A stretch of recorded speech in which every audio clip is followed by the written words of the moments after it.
Trends, people, emotions, everything around us changes. நம்மை சுற்றி இருக்கிற எல்லாமே மாறிக்கொண்டே இருக்கிறது. But Jesus never changes. இயேசு ஒருபோதும் மாறாதவராய் இருக்கிறார் என்று எபிரேயர் 13:8 வாசிக்கிறோம். அவர் ஒருபோதும் இனிமேலும் மட்டுமல்ல, நேற்றும் இன்றும் என்றும். He is the same yesterday, today and forever. எவ்வளவு அன்போடு அவர் சிலுவையில் நமக்காக ஜீவனை கொடுத்தாரோ அவ்வளோ அன்போடு இன்றைக்கும் நேசிக்கிறார். Just like he gave his life on the cross out of his love, he loves you with the same everlasting unconditional love. He is reliable. Our நம்பத்தக்கவர். Psychologists சொல்றாங்க, in a world full of uncertainty, what people crave most is consistency and trust.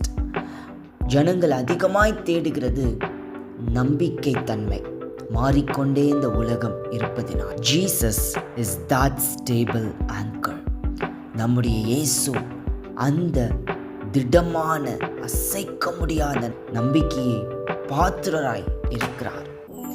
அவருடைய அன்பின் மீது, அவருடைய மாறாத தன்மையின் மீது நம்ம விசுவாசத்தை நம்பிக்கையை வைக்கும் பொழுது நம்மளுடைய மனதளவில் நாம் மிகவும் வலிமையுள்ளவர்களாக இருக்கிறோம். Our emotional health is improved.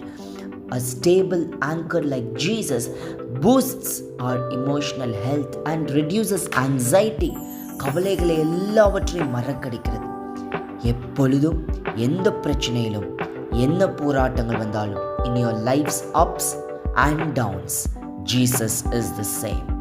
அவர் மாறாதவர், உங்களை தாழ்வில் நேசிக்கிறவர், உயரத்திலும் நேசிக்கிறவர். உயர்வில் மட்டுமல்ல, தாழ்விலும் நேசித்து உங்களை தூக்கி எடுக்கிறவர். கண்மலையின் மேலே நிறுத்துவார். Let's pray. Father God, thank you for your word. You are the same yesterday, today and forever. Thank you, Jesus, for this stable, reliable person you are. You are in charge of our life, and our life will be good because you are the same yesterday, today, forever. You know what has to be done, and you know what has to be given for our well-being. Thank you, Lord. I praise you. In Jesus' name, amen.